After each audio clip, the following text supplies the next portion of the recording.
Hey guys, Mike here. So, oh boy, what a day in the market. I mean, super volatile. I was going to have to go back and re-record something, but I'm just going to show you how volatile a day it was in the market and how much this market moved in 10 minutes. It was pretty freaking crazy.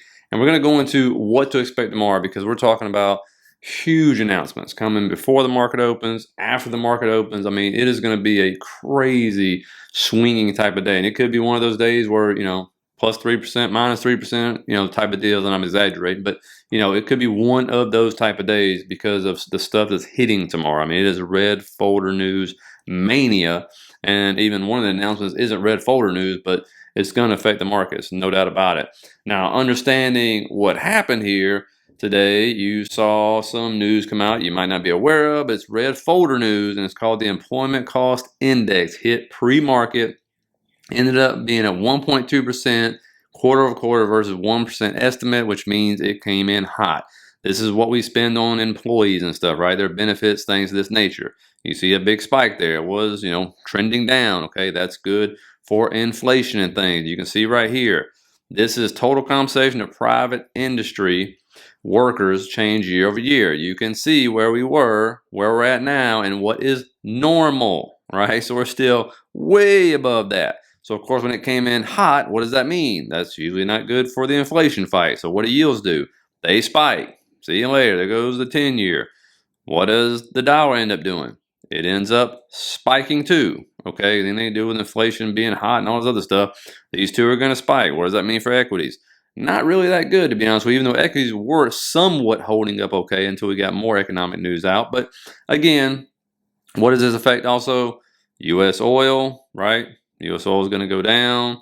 Gold, excuse me. What else? Gold. I'm just going to put in GLD here just to pull that up. But again, usually you get an inverse relationship on that one when the dollar spikes, so it goes down as well. And equities held up okay until finally they finally gave up and gave into it, right? But understand really what's happening underneath the hood. What we talk about. I'm going to talk about this in a minute, so I'm going to talk about it now. RSP, QQEW, the equal weighted ETFs, right? They were doing really well this year compared to the SPY and QQQ if I showed you. But what's been happening lately? Money's hiding in these larger equities. How do you know that? Because the SPY and the QQQ now are basically outdoing the RSP and QQEW, which was expanding, right? We had really good breath when the market was running up. And it's like, oh, cool, other stocks are making up for the MAG 6, the MAG 7, whatever you want to call it. But now when you go on the time frames, you can clearly see, especially on this one, that the QQQ and SPY are outdoing these, okay, which means more money is heading into the heavily weighted stocks versus the other stocks. And so I guess we shouldn't be surprised by that because usually when yields are spiking, the dollar spiking, money has to be put somewhere, so they go into the safe havens of the companies that can actually make money when rates are up and things of that nature. So, keep an eye on that. We're going to see if it changes, and you can even see, year to date, handily the SPY and the QQQ are outdoing them now. And that was not the case if I showed you probably a month and a half ago, whatever it was. And so again, breadth has to start expanding back out for the market to continue to start moving up again, because it's not like the earnings for all these larger stocks are coming in great, right? You're kind of seeing that. Now, looking at the S&P, again, we talked about this channel, right? It's moving in this channel, moving up and down. What else happened, of course? Why is this moving down in the channel? Because we got what? Rejected off the 50 moving average, which coincided with the top of this channel. No big deal yet, but that's what happens. And of course, boom, down we go. Remember, 50 and 200, mark them on your charts. Those are very important, okay? So what I originally was going to say is, are we going to hit the bottom of this channel? That's what we'll have to wait and see tomorrow, okay? And I'm going to get back to that in just a second in case you don't watch the charts like I do. Of course, you don't need to. That's why you watch this channel. But again, looking at the daily here, you can see, clearly, what are we doing here? We're setting a low, a higher high, higher low, higher high, and again, we're going back down to set a higher low, okay? So as long as we don't break down past this one right here, everything's still fine at this point in time. Again, it's a soap opera. They left a cliffhanger, so here we are, okay?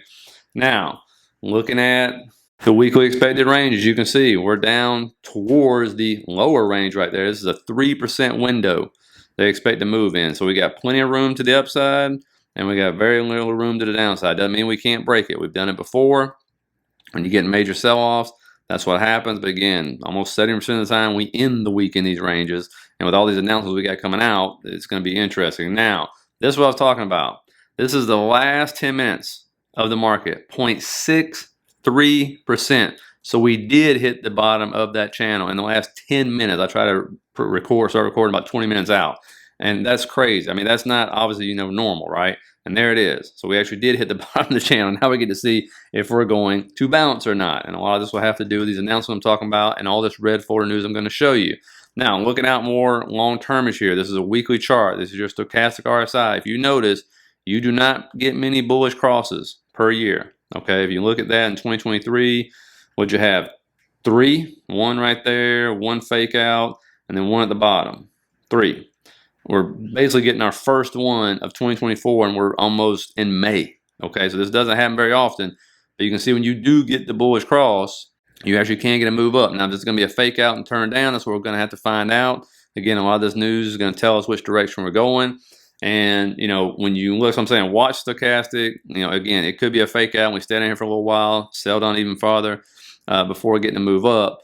But it is a bullish thing if we can get this cross and start to move up on it. So keep that in mind. Now, not only do I have these announcements for you, I also have an interview with Jim Cameron to let you know what he's expecting to see from May 1st to May 17th when it comes to volatility, all this stuff, okay? So, stay tuned for that. Now, understand what we're going to get tomorrow. What are they looking at? We know they're not going to mess with rates. We know they're going to mess with rates, that's for sure. There is an announcement, though, they could make, which a lot of people are anticipating in this meeting or the next, that will absolutely move markets in one way or the other. That is for sure. But understand, a lot of people tell you, that the market can't hold up in high rate environment. I've done a whole members video of this showing this, but you can see it in this chart, right?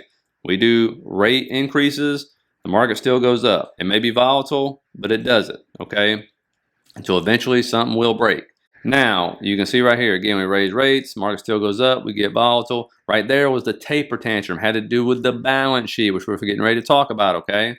Again, that's where we're at now to the right. You can see raising rates, and what are we at? Market's still at all-time highs. So this ain't the first time we've been through this. It's not so much the rate, it's things that happen that the rate causes to the bond market, okay? Now, what is the announcement people are going to be listening for really close tomorrow? It's either going to be tomorrow or it's going to be in June, most likely.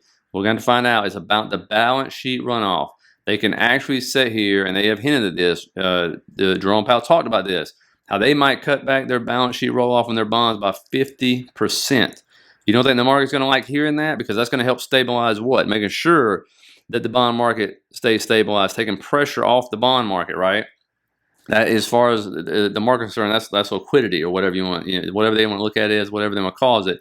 But you can see that is what everybody's going to be waiting to hear tomorrow. So we know we're not changing rates. They're not going to be like, oh, we're going to do rate cuts and all that stuff. But the balance sheet roll off, if they cut that down significantly, you're dang skippy. The market most likely is going to really like that. Now, and you see right here, because right now they're rolling off 60 billion.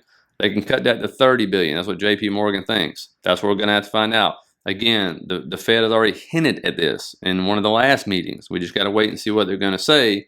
And the other one to watch out for is going to be Janet Yellen pre-market. She's going to put out the official plan of how they're going to raise more debt, right? How they're going to sell the debt and stuff. Is it going to be the treasury bills? Is it going to be more in bonds? And then, of course, what are they doing with the treasury account, the TGA? Are they going to sit here and run it down, right? And put more, put more liquidity out in the economy? That's what we got to figure out. And so the market is going to, the bond market especially, is going to be listening to that. And then the stock market is going to take its cue from the bond market. Now, we'll have earnings, a lot of red folder news, but first I want to let you listen to this interview from Jim Cameron. It's literally 60 seconds about what he's looking at from May 1st, which we're finna to roll into, to May 17th. What do you got for me in the short window? Him, we've got 60 seconds. Yeah, May 1st till May 17th is a bullish window for lots of reasons. I think there's a lot of positive flows coming out of this. The big thing not to forget is that June OPEX for 3 reasons is a very dangerous cycle. That starts right after May 15th, May 17th. Why is that a dangerous cycle? 5 weeks expiration, massive open entrance because it's a quarterly OPEX. The quarterly OPEX cycles are the dangerous ones. And there is a Fed meeting, another Fed meeting sitting right in front of it. There's a bunch of event vol built in there. If this decline if this rally that we're going to see, or that the support we're seeing does not pick up momentum, if it does not get above technical levels, and we do not solve all this deleveraging that need to happen. Higher highs? We got to get higher highs? We got to get not higher highs, but we need to get above, let's say, 1.5 standard deviation on the 20-day and hold it for a day or two on a close. Something along those lines will show the strength that we need to see to keep this thing moving. If we don't see it, we could see significantly lower throughout the June OPEX cycle. I believe this move, no matter what, will be done after June OPEX, but it is a dangerous cycle, and we could see another liquidation to lower lows than we've seen before a rally if we do not gain strength in this 2-week window that's coming post-OPEX. And so hopefully that made sense, guys. Let me know what you think down in the comments about that. Now, earnings, boatload of earnings tomorrow. You're going to have Pfizer, CVS Health, MasterCard, Norwegian Cruise Line, Wings, which, man, that stock right there just won't stop.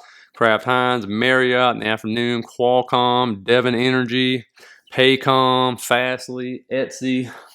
And then when it comes to red folder news, there's going to be a boatload, as you can see right here. All the employment stuff's going to be coming out. Final manufacturing PMI, ISM manufacturing PMI, JOLTS job openings. And then in the afternoon, it ain't over. Federal funds rate, FOMC statement. And then we'll hear Jerome Powell flap his gums, which, of course, that's going to cause all kinds of volatility. And again, all they're looking for, or listening for, is to see if they're going to cut back on that balance sheet roll-off, and if there is any hint at any kind of rate cut going to happen in maybe, November, December, because June's pretty much out. And so we'll have to see, because all those rate cuts have pretty much been pushed back. So they've gotten what they want, right? They've kind of taken most of the rate cuts out of the market, at least the bond market has, because the bond market has been doing basically the FOMC's job with the 10-year going up and things like that. And then don't forget about Janet Yellen pre-market announcing what the Treasury is going to do.